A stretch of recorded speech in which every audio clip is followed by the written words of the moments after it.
I'm going to talk today about ways that you might want to improve your inner narrative as one of the keys to unlocking personal transformation. Yeah, so improving the dialogue that you're having with yourself, your inner chatter.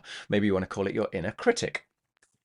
And um, and the reason I'm addressing this is because this is something that comes up quite a lot in self-help books. Yeah, change the way that you speak to yourself, and your world will magically transform. And in a certain way, it is as easy as that. But in another way, it's much more complicated than that. So what I thought I would do is I'm going to go through just a couple of examples how we can see others persuading us of something that intrinsically we weren't originally deciding to think about. And then see how we can use what that shows as a method for helping us to persuade ourselves. Okay? Because clearly there is something in this idea of language and your perception of reality and the things that you think you're capable of and the place that you think you take within your world. Yeah. The Probably the most graphic example is a book called 1984, which was written a long time ago now. And it talks about a whole series of ways in which individuals are kind of subjugated to the wills of the infrastructure of the system, let's say. And one of the ways, which is what comes to mind when I think about this, is restrict the ability for people to think by literally restricting their vocabulary. So if you don't have a word for something, well, then you don't have a hook to hang the sense of meaning in your life. And so it kind of makes it much harder to think about because you can't conceptualize it, you can't label it. Now, I'm not talking about going to that extreme. Whether that works or not, I'm not sure. But you can look at lots and lots of ways in the world that prove that the ways that we communicate and interact with others, and therefore potentially communicate and interact with ourselves, can influence our potential, our possibility, our experience of life. Yeah.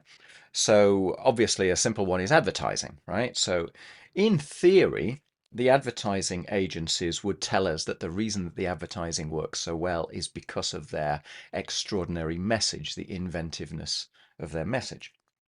But in actual fact, if you look at the data, if you look at the mechanism by which advertising works, typically what's going on is that if you are being advertised at, you don't like that. And so your defenses go up and you try as hard as you can to not pay attention to it. You know, you've got the YouTube video that you want to watch, but before it, there's 30 seconds of some video that you really, really don't want to watch.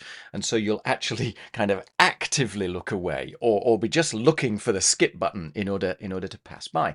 There is a mental defense mechanism against being told what to do by somebody else. So we intrinsically don't like this idea of advertising.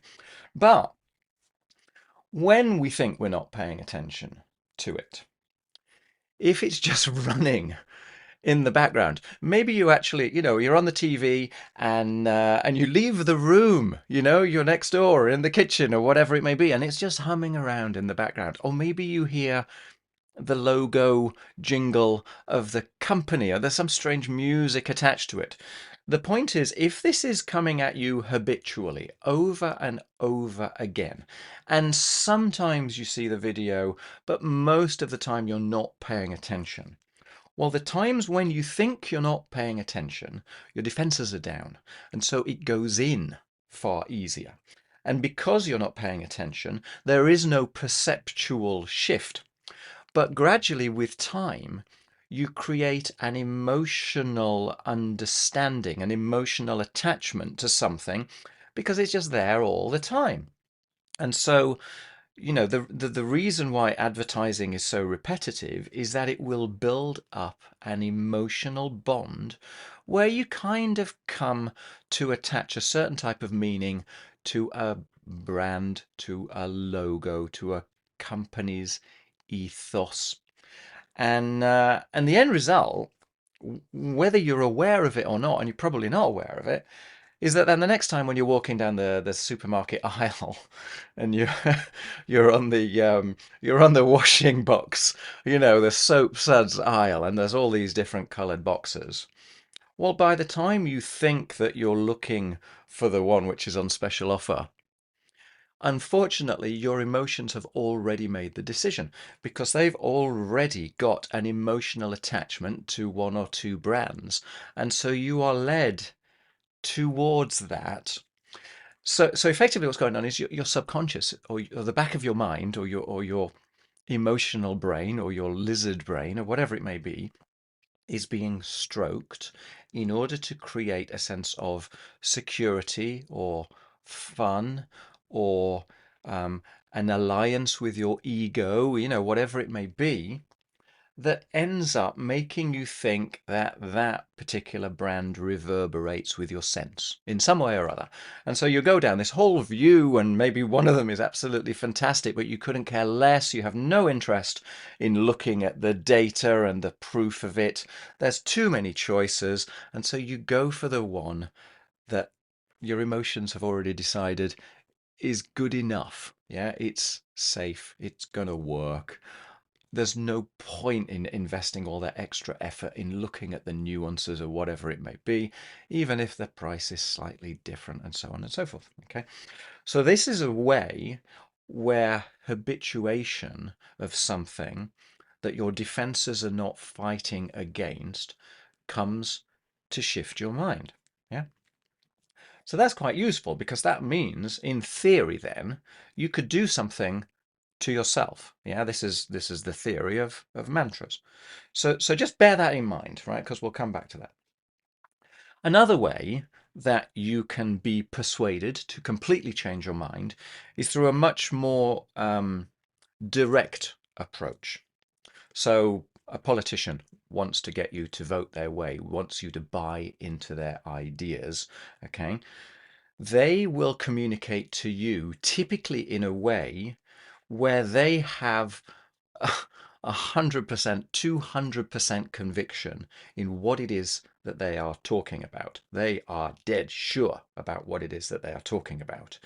They're coming at this with hopefully a massive sense of credibility, of authority, as if they are an expert in something. And so they tell you these things, and you might have a view yourself, but your view isn't really 100% sure. You've just got an inkling as to what you think is right or wrong. And this person that's talking to you about it is telling you in terms that are absolutely certain, with a gravitas, with a credibility, with an authority which says, I know this to be true. And so you're prepared to consider the possibility that they know better than you. And so they persuade you through authority. So they actually tell you directly, but because you think that they could potentially know better than you, again, your psychic defenses don't rise up against it. But similarly, if you find a politician that is so far in opposition to your general point of view, doesn't matter how much sense they might want to tell you, if your psychic defenses are already up because you don't subscribe to that party's point of view, well, then it doesn't go in because it's the same as the adverts. When you're staring at the adverts in the face, you do anything but to hear about that. Yeah. So let's just concentrate on those two because we can use that as a way to shift the way that we talk to ourselves. Okay, so one quite clearly is an authority figure, is a sense of sheer certainty, determination, of a sort of a power play between yourself and the message, where the message wins. The message is stronger than you, and so you accommodate it into your world. So that's one way. And then the other way is this concept of advertising, or maybe you could even go as far as propaganda, where you are just kind of habituated to a different type of message which strokes the back of your mind to the point where you become familiar with it, where it becomes normal, and you're not consciously aware that that has shifted your opinion until some stimulus comes along at a later day. You're walking down the soap suds aisle at the supermarket, and you're automatically drawn by your emotions to a conclusion way before your conscious mind is even aware that there is a choice to be made. Yeah. So how can we use this to get back on our own side, to talk to ourselves in a way that allows us to get on with the things in life, or the way that we want to feel, or the way that we want to act, or the way that we want to treat other people, all that kind of stuff, so that we can improve our experience? Yeah. So if I if I take a whole series of post-it notes, yeah, little yellow post-it notes, and I write my favorite mantra on the post-it note, and I stick it on my bathroom mirror, so that every day I'm looking at these post-it notes everywhere, telling me how amazing life is going to be. Okay, every day in every way your life is getting better and better. Yeah, every day in every way you're looking slimmer and sexier and more impressive, or whatever nonsense it may be.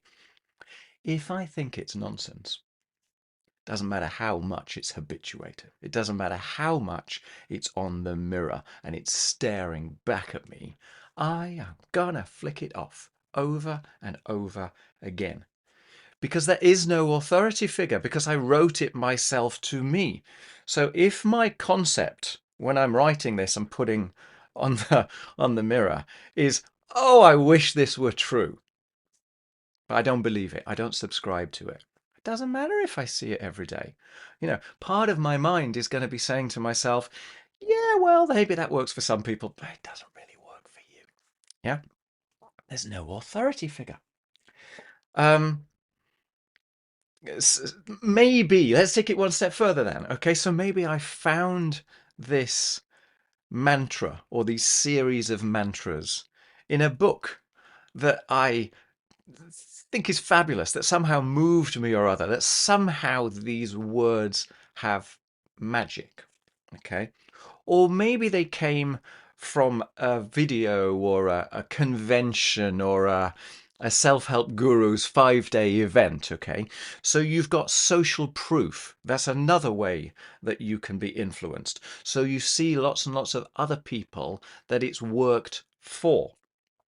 So maybe those words, when you put them up on the bathroom mirror, have a little bit of magic about them. They have a certain charisma that adds a bit of influence to it. It adds a bit of credibility to it. But the most important thing, okay, is that in order for any of that to work, you kind of have to become your own authority figure. Okay, so what does that mean? How can you become your own authority figure? Let's take a step back. Why would you want to be changing your inner narrative in the first place? Okay, because for whatever reason you're dissatisfied with your current experience.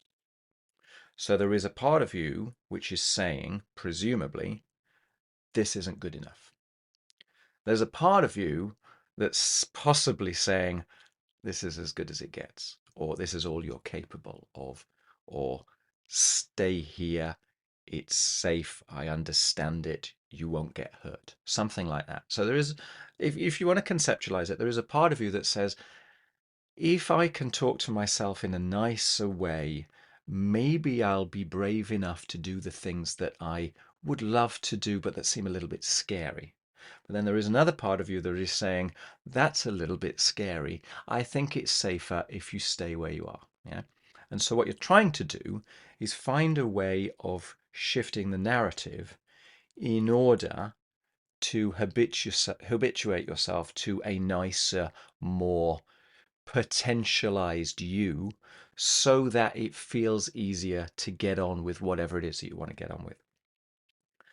And unfortunately, the mechanism works the other way around. So you need to make the choice first. You need to become your authority figure in order for whatever it is that you're saying to yourself to be acceptable. So you need to make a choice, okay? The choice being the way that I'm currently thinking may or may not be affecting my current reality. I don't really know about that. But other people seem to say that it does. Other people seem to say that when they shift their words, their reality, their experience has improved. I want this, this, and this.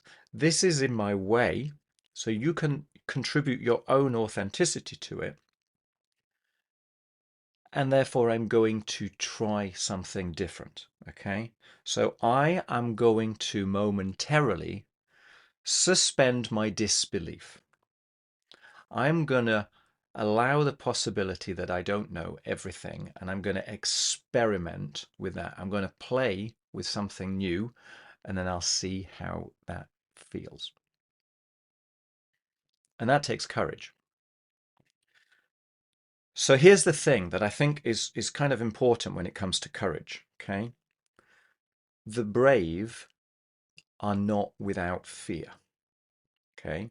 In a way, you might want to consider those people who you truly admire as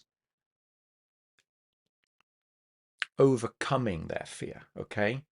The reason that they are courageous is that somehow or other they have beaten themselves and ascended that fear and gone on and done whatever it is that they think is right or proper that demanded them to go towards whatever goal it is. And there is an internal struggle against fear, which demands courage, which is at the back of the inner narrative. It's an inner struggle against fear. It's the same thing. And so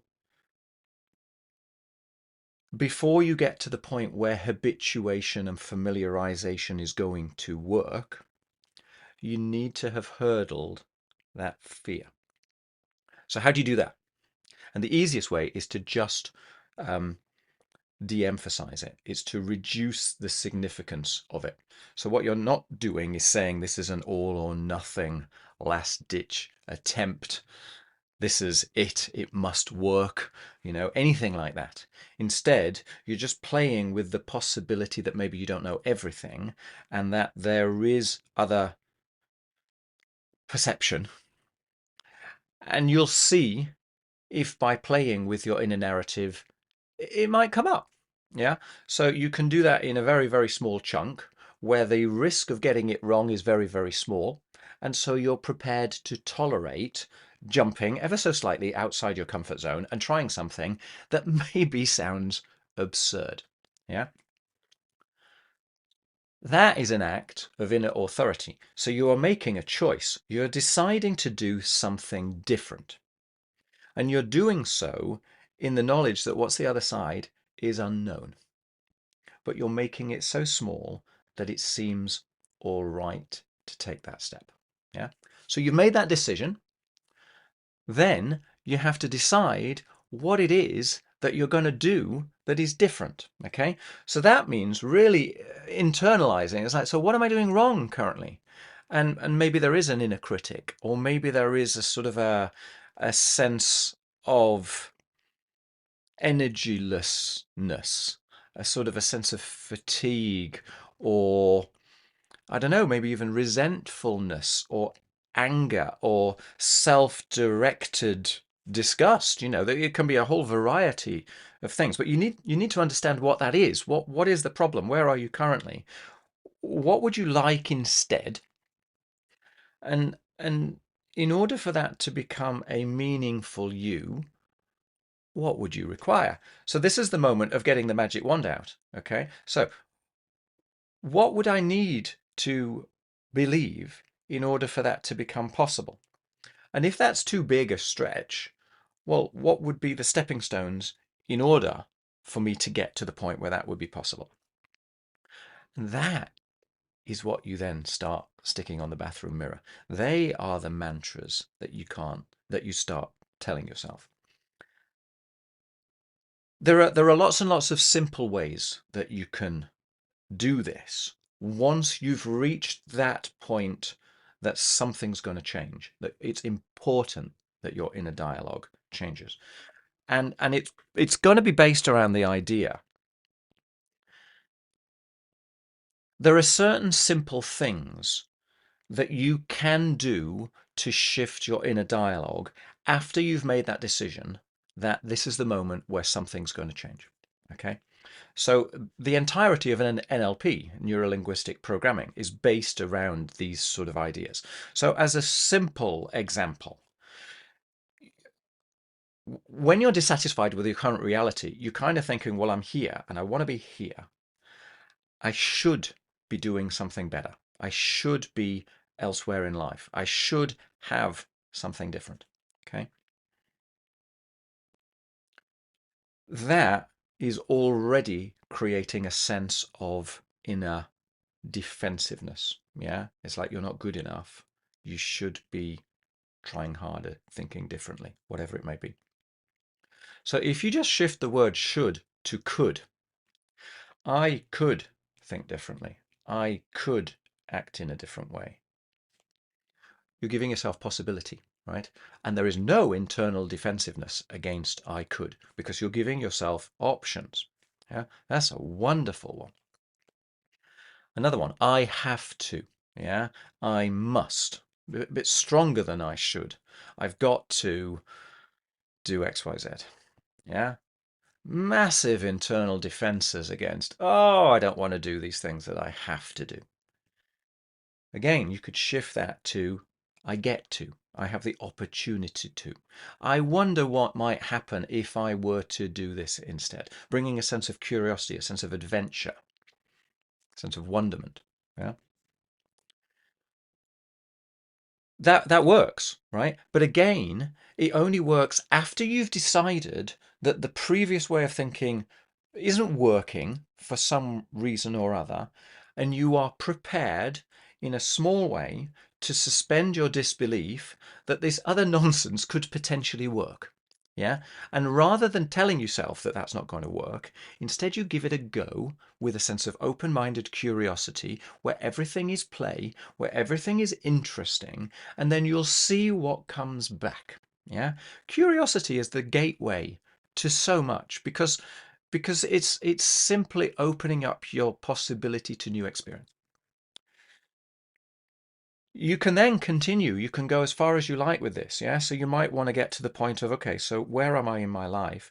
What do I want in my life? What do I want in my friendships, in my income, in my work situation, in my intimate relationships, in my family situation? What do I want to do in my spare time? You know, anything that is important to you that seems to be lacking at this moment. Where is it that I would like to be? And what would I have to believe in order to permit myself to go down that route? And if that sounds a bit of a big stretch, then what would be the stepping stones to get there? And start thinking about that. So again, you can stick them on your bathroom mirror, or you can simply notice the times internally when you're speaking in the opposite way to that, and then just pause, respond rather than react. You just take a moment's gap and you go, ah, there we go again. There's that risk manager monkey, and choose a different way of thinking and see how that feels. Because ultimately, this has to become believable. This has to become a new normal, which means giving it your willingness to play with it. Yeah, it's a collaborative experience with this thing which is creating these words.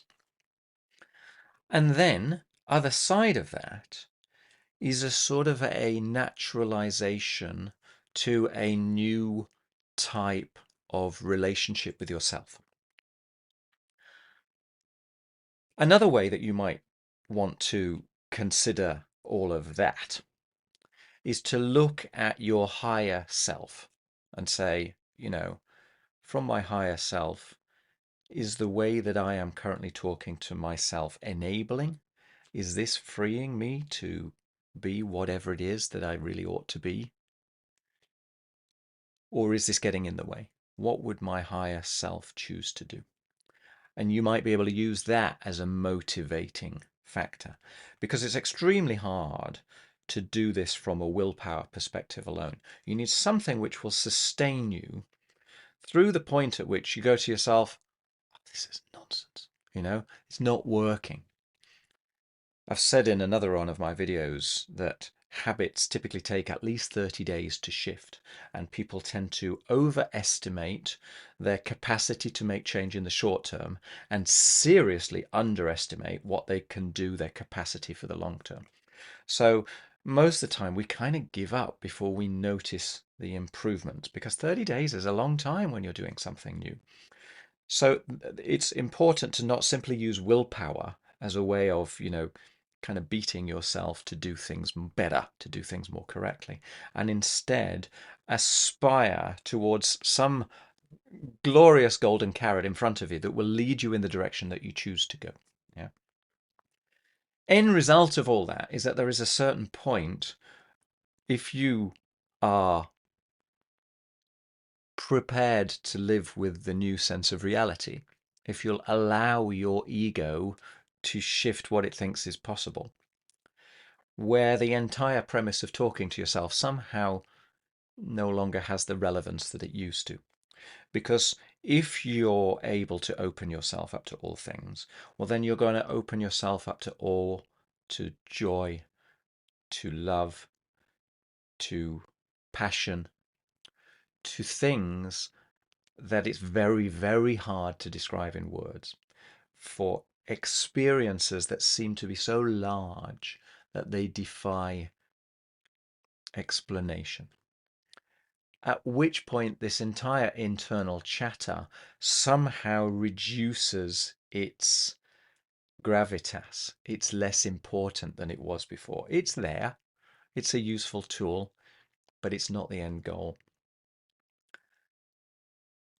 You've completely transformed at that point your relationship to yourself, and you understand that even the words, the mental chatter, even the inner critic, when he's there or she's there, he's just an element, and that there is a far deeper, more existential approach to yourself, which somehow or other is actually bigger than words. I hope that that little nugget is sufficient to encourage you to give it a go. Yeah. This is a way of doing the whole persuasion thing. Yeah. Thank you for watching. I hope that's useful. Yeah. Give it a go. It's clear that it can work, but the only way that this can work is when you have already made the decision that for some reason or another, you're going to try something different. That's all it takes. You don't even need to know what it is that you're going to do different. You can follow these instructions, yeah, or you can follow a book or whatever it may be. You don't even need to believe the book, but you do need to believe that there is something out there that you're currently not experiencing and that you're prepared to give it a go and see what the feedback is. And you're also prepared to accept that it probably won't work in the way that you expect it to, that you'll probably forget from time to time, that you'll probably make mistakes, but that none of that means you should give up. Yeah, that in actual fact, that's just part of the journey, because even when we learn to walk, we fall over. Yeah. So you go through all of that with a sense of self-acceptance that I have chosen to build a nicer relationship with myself. I'm going to permit myself the possibility to consider other options than I previously was. And maybe by listening to my words, that's already brought along a few ways that you can understand that this can actually be incredibly easy, that it can be effortless, that the only thing that you're doing is beginning with a notification inside of your head that your mind is talking in a way which is less than helpful, and choosing to do something different, and then habituating that to the point where it's automatic, and then forgetting about the rule book. But it starts with becoming your own authority figure. It starts with taking a decision which demands courage, which says, I am not going to be led by my fear. I'm going to be led by something which is drawing me towards, which maybe I can't even describe in words, but that appears to be leading me somewhere better than my current experience. And then just seeing what comes. Thank you very much for watching. I hope that's of interest.